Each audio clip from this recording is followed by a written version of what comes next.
ወደ መካከለኛው ምስራቅ ለሚሄዱ ወገኖቻችን ኤጀንሲዎች እንደ ድልድይ ያገለግላሉ። በውጪ ሀገር ካሉ አሰሪዎች ጋር የሚያገናኝና ውል የሚያዋውል አካል ስለሚያስፈልግ ህጋዊ ኤጀንሲዎችን መጠቀም እንደ አንድ ግዴታም እንደ ደህንነትም ይቆጠራል። ሰዎች ከሀገር ለመውጣት ወደ ኤጀንሲዎች የሚያመሩት በምክንያት ነው። አንዳንዶቹ ምክንያቶች ምክንያታዊና አስፈላጊ ሲሆኑ፣ ሌሎቹ ግን ከመረጃ እጥረትና ከጭንቀት የሚመነጩም ናቸው። አንዳንድ ሀገራት የሚጠይቋቸው ሰነዶች ለምሳሌ እንደ ሰነድ ትርጉም፣ የውጭ ጉዳይ ሚኒስቴር ማረጋገጫ የመሰሉ ሰነዶች ለተራ ሰው ግራ የሚያጋቡ ናቸው። ኤጀንሲዎች ደግሞ ከሚመለከታቸው የመንግስት አካላት ጋር ያላቸው የሥራ ግንኙነት ሂደቱን ቀልጣፋና ስህተት የሌለበት ስለሚያደርገው ተመራጭ ያደርጋቸዋል። የካናዳ ቪዛ በ2 ሳምንት ያለ ባንክ ስቴትመንት ወደ አውሮፓ መጀመሪያ ላይ ለትኬት፣ ለኢንሹራንስ ወይንም ደግሞ ለተለያዩ ሰነድ ማረጋገጫ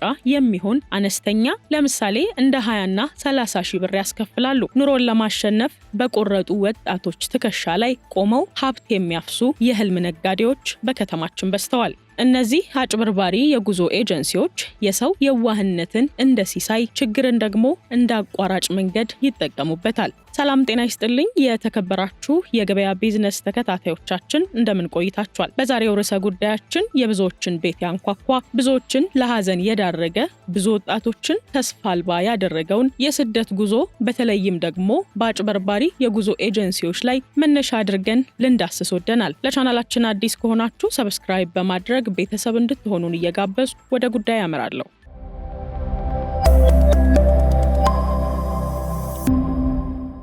የተሻለ ህይወት፣ የለመለመ መሬትና የከበረ ኑሮ ፍለጋ የማይከፈል መስዋዕትነት የለም። ይሁንና ግን ይህንን ንጹህ የሰው ልጅ ምኞት እንደ ሲሳይ የሚቆጥሩ የህልም ነጋዴዎች በከተማችን በዝተዋል። በበረሃ ከሚሞተው ወገናችን ባልተናነሰ በከተማ መሃል በሚያምሩ ቢሮዎች ተቀምጠው ኪስን የሚያደቁ፣ ተስፋን የሚሰርቁ አጭበርባሪ የጉዞ ኤጀንሲዎች አይለዋል። ሰው መሆን መሻት ነው። መሻት ደግሞ ጉዞን ይወልዳል። አንዳንዴ ኑሮን ለማሸነፍ የለመዱትን ሰማይ ትቶ የማያውቁትን ምድር መርገጥ ግድ ይላል። ዛሬ የምናወራው ስለ ሻንጣ ብቻ አይደለም። በሻንጣ ውስጥ ስለታሸጉ ትልልቅ ህልሞች፣ ስለ እናት ምርቃትና ስለ ሀገር ፍቅር እንጂ። ይሁንና ግን ይህ ንጹህ የተሻለ ህይወት የመሻት ጉጉት ዛሬ በክፎች እጅ ወድቋል። የጉዞ አገልግሎት በንግድ መልኩ በኢትዮጵያ መታየት የጀመረው በ1940ዎቹ አጋማሽ እንደነበር መረጃዎች ያሳያሉ። እስቲ በሀገራችን የጉዞ ኤጀንሲዎች አመሰራረት ምን ይመስል ነበር የሚለውን ታሪክ ወደ ኋላ ዞር ብለን እንቃኛለን። የጉዞ አገልግሎት በንግድ መልክ በኢትዮጵያ መታየት የጀመረው በ1940ዎቹ አጋማሽ እንደነበር መረጃዎች ያሳያሉ። ታዲያ በዛ ጊዜ የኢትዮጵያ አየር መንገድ ሲመሰረት የትኬት ሽያጭና የጉዞ ዝግጅቶችን የሚያከናውነው ራሱ አየር መንገዱ ነበር። በወቅቱ የነበሩት ጥቂት የጉዞ ወኪሎች ደግሞ በዋናነት የውጭ ሀገር ዜጎችና ዲፕሎማቶችን ያገለግላሉ። ከፈረንሳይ ኢትዮጵያ የምድር ባቡር ጋር ተያይዞ ደግሞ ወደ ጅቡቲ የሚደረጉ ጉዞዎችን የሚያመቻቹ ወኪሎችም በትንሹ ይታዩ ነበር። በ1960ዎቹ ደግሞ በኢትዮጵያ የታሪክ ማህደር መሰረት የጉዞና የቱሪዝም ኤጀንሲዎች እንደ ተቋም በስፋት ብቅ ያሉበት ነው። በኢትዮጵያ ቀዳሚ ከሆኑትና በታሪክ ከሚጠቀሱት የግል የጉዞ ወኪሎች መካከል ዩናይትድ ታውሪንግ እንዲሁም ኢትዮጵያ ትራቨል ኤንድ ታውሪንግ ይገኙበታል። እነዚህ ኤጀንሲዎች በዋናነት ትኩረታቸው የውጭ ሀገር ቱሪስቶችን ወደ ኢትዮጵያ ታሪካዊ ቦታዎች እንደ ላሊበላና አክሱም የመሳሰሉት ቦታዎች ማምጣትና ለኢትዮጵያውያን የውጭ ሀገር የትምህርትና የንግድ ጉዞዎችን ማመቻቸት ነበር። ታዲያ ነገሩ የተቀየረው እዚህ ጋር ነው። እስከ 1990ዎቹ አጋማሽ ድረስ ኤጀንሲዎች ትኩረታቸው የቱሪስት መሪነትና የትኬት ሽያጭ ላይ ነበር። ነገር ግን ከ2000ዎቹ መጀመሪያ ጀምሮ የውጭ ሀገር የሥራ ስምሪት ፍላጎት በመጨመሩ ምክንያት መንግስት የግል ኤጀንሲዎች ሰራተኞችን ወደ ውጪ በተለይም ደግሞ ወደ መካከለኛው ምስራቅ እንዲልኩ በሕግ ፈቃድ ሰጥቷቸዋል። ይህ ትልቅ የገንዘብ እንቅስቃሴ ያለበት ዘርፍ በመሆኑ ሕጋዊ ፍቃድ ሳይኖራቸው እናስወጣለን የሚሉ ደላሎችና አጭበርባሪ ድርጅቶች በየሰፈሩ እንዲበቅሉም ምክንያት መሆን የቻለ ነበር። ኤጀንሲዎች ሲጀምሩ ዓላማቸው ጉዞን ማቅለል ነበር። አሁን ግን አንዳንዶቹ ወደ ሰው መሸጥና መለወጥ ተቀይረዋል ማለት በድፍረት ይቻላል። ታዲያ የእነዚህ አጭበርባሪ የጉዞ ኤጀንሲዎች መብዛት በመረጃ ክፍተት ምክንያት ህዝቡ ቪዛ እንዴት እንደሚገኝ በቂ ግንዛቤ ስለሌለው እንዲሁም በፈቃድ አጠቃቀም ስህተት ብዙዎቹ የንግድ ማማከር በሚል ፍቃድ አውጥተው በተግባር ግን በህገወጥ መንገድ የቪዛ ስራ ውስጥ ስለሚገቡ ነው። የቁጥጥር መላላት ደግሞ ሌላኛው ሲሆን በየጊዜው ስማቸውንና አድራሻቸውን ስለሚቀያይሩ በህግ ለመያዝ አስቸጋሪ መሆናቸው እንደ ምክንያትነት ሊነሳ ይችላል።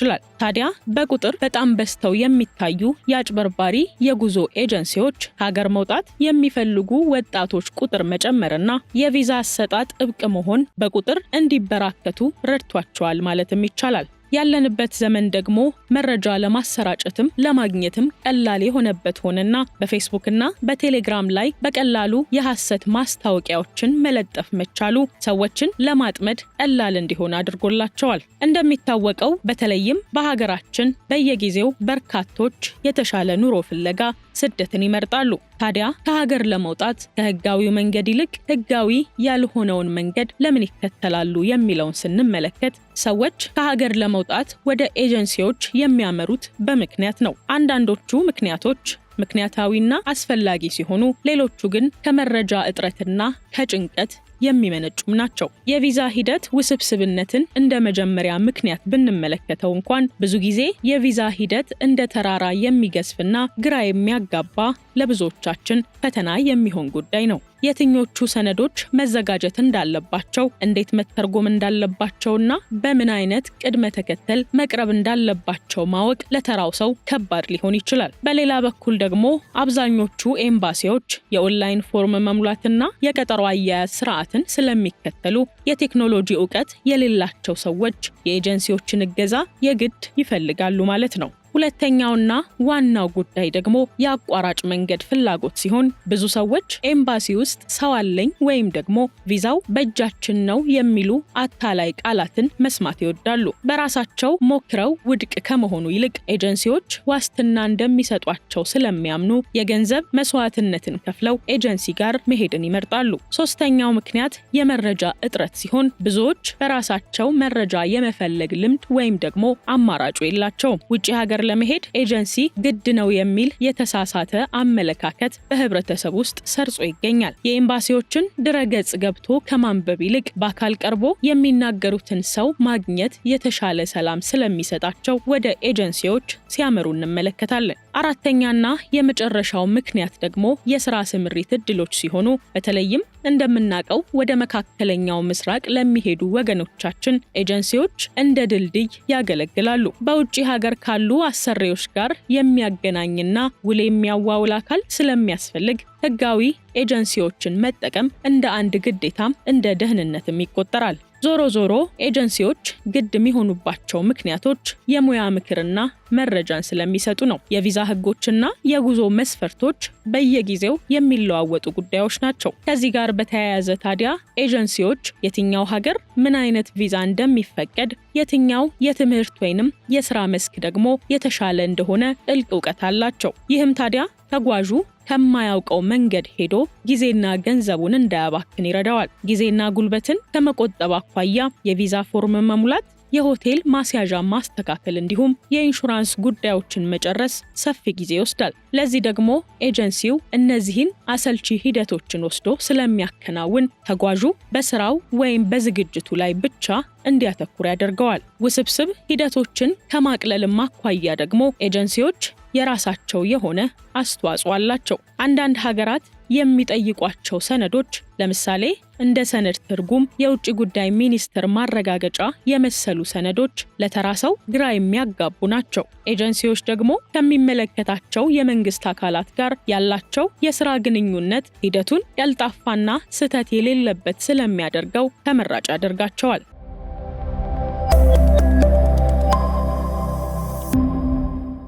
የደህንነትና የጥበቃ ዋስትናን በተመለከተ ደግሞ በተለይ ለስራ ስምሪት ወደ ውጪ ለሚሄዱ ወገኖች ህጋዊ ኤጀንሲ እንደ አባትና መከታ ይቆጠራል። ተጓዡ በሄደበት ሀገር ችግር ቢገጥመው፣ አሰሪው ውል ቢያፈርስ ወይም ደግሞ የተለያየ የጤና እክል ቢገጥመው ኤጀንሲው በህግ የመጠየቅና ተጓዡን የመርዳት ግዴታም አለበት። የተሻሻሉና ተመጣጣኝ ዋጋዎችን ማግኘት ደግሞ ዋነኛው ተግባር ሲሆን ኤጀንሲዎች ከአየር መንገዶችና ከሆቴሎች ጋር የጅምላ ስምምነት ሊኖራቸው ይችላል። በዚህም ታዲያ አንድ ግለሰብ ለብቻው ከሚያገኘው ዋጋ ይልቅ ኤጀንሲዎች በተሻለ ቅናሽ ትኬቶችንና የጥቅል አገልግሎቶችን ሊያቀርቡ ይችላሉ።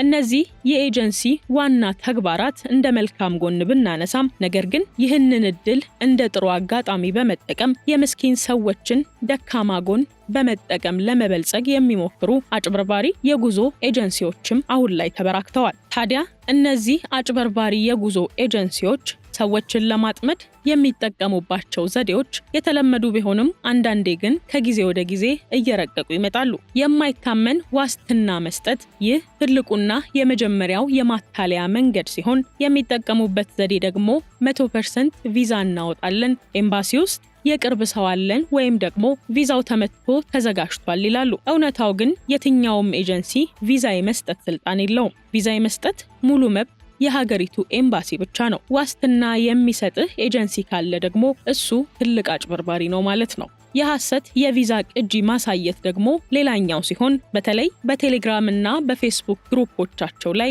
የሚጠቀሙበት የማታለያ ዘዴ ነው። የሌሎችን ሰዎች ቪዛ በፎቶሾፕ ስም እየቀየሩ ለእገሌ ዛሬ ወጣ ቪዛ ነው እያሉ ይለጥፋሉ። ይህንን የሚያደርጉት ደግሞ ታማኝነትን ለማግኘትና የሰዎችን ስሜት በቀላሉ ለመቀስቀስ እንዲረዳቸው ነው። ጥንቃቄ መደረግ ያለበት ጉዳይ ግን የቪዛ ፎቶ ማሳየት ቪዛውን ለማውጣታቸው ማስረጃ ሊሆን እንደማይችል ነው። ሌላውና ብዙ ሰዎች የሚታለሉበት የማታለያ መንገዳቸው ደግሞ አሁን ካልከፈልክ እድሉ ያልፋል የሚሏትን ማታለያ ሌላኛዋ ስትሆን ሰዎች በረጋ መንፈስ እንዳያስቡ የማድረጊያ ስልታቸው ናት። ቀሪ ቦታ ያለኝ 2 ብቻ ነው፣ ኤምባሲው ቪዛውን ነገ ይዘጋል ወይም ደግሞ ቅናሹ ዛሬ ያበቃል በማለት ግለሰቡ ተደናግጦና በቂ የሆነ የምርመራ ጊዜ ሳያገኝ ገንዘቡን እንዲከፍል ጫናም ያደርጉበታል። የሐሰት ድረገጾችና የኢሜል አድራሻዎች ደግሞ ሌላው የማጭበርበሪያ መንገዳቸው ሲሆን አጭበርባሪ የኤጀንሲ ተቋማት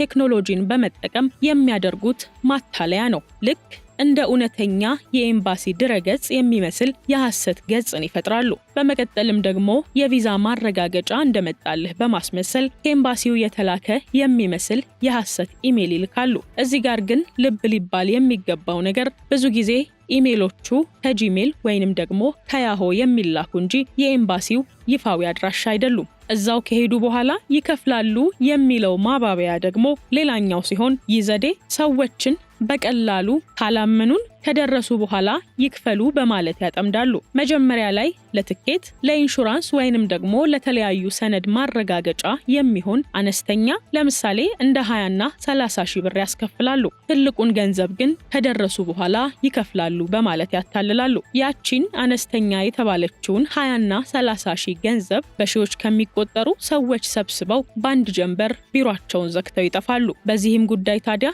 ብዙዎች በየጊዜው ሲያነቡ ተመልክተናል። የጉዞ መስመርን መቀየር ሌላው ማታለያ መንገድ ሲሆን አውሮፓ በቀጥታ ስለማይቻል በዱባይ ወይንም በሊቢያ በኩል ዞረን እናስገባሃለን ይላሉ።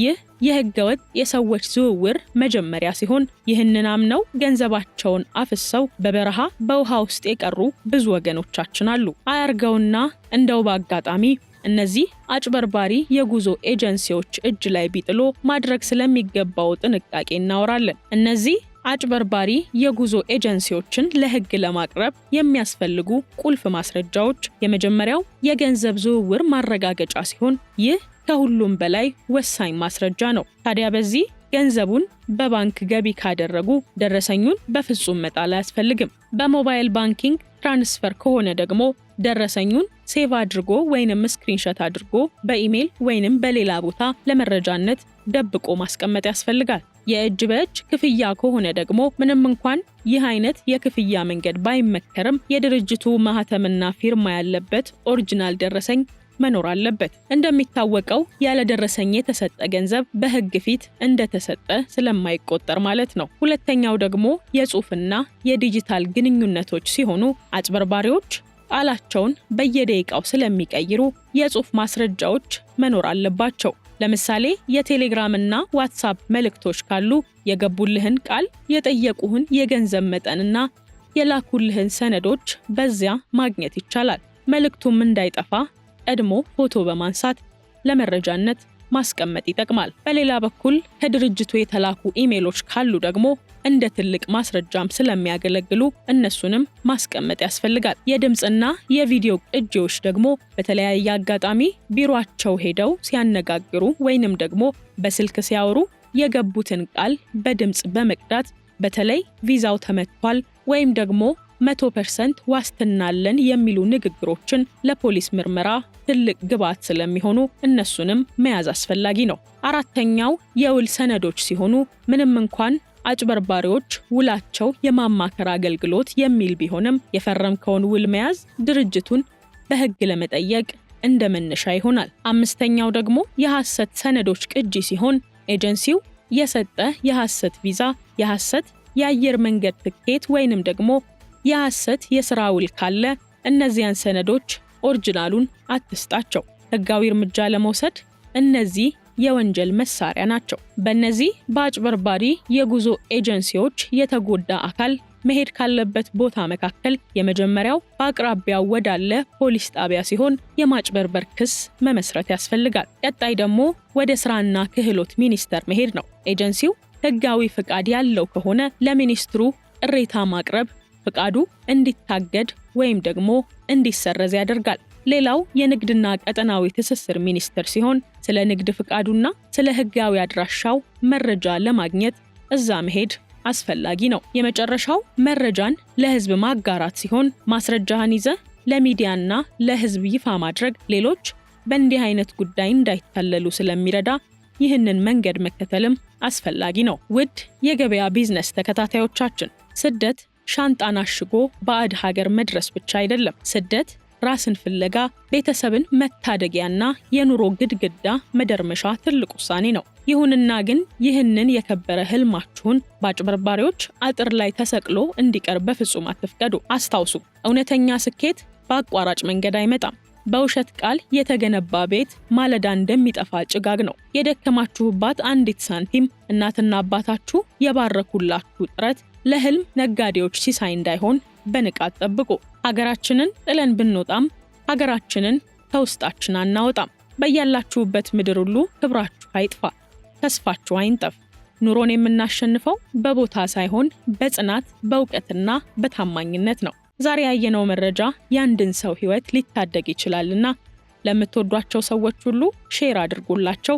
ሰብስክራይብ በማድረግ ደግሞ የዚህ ትልቅ ቤተሰብ አባል ሁኑ። በሚቀጥለው ፕሮግራም ሌላ ጠቃሚ ጉዳይ ይዘን እንመጣለን።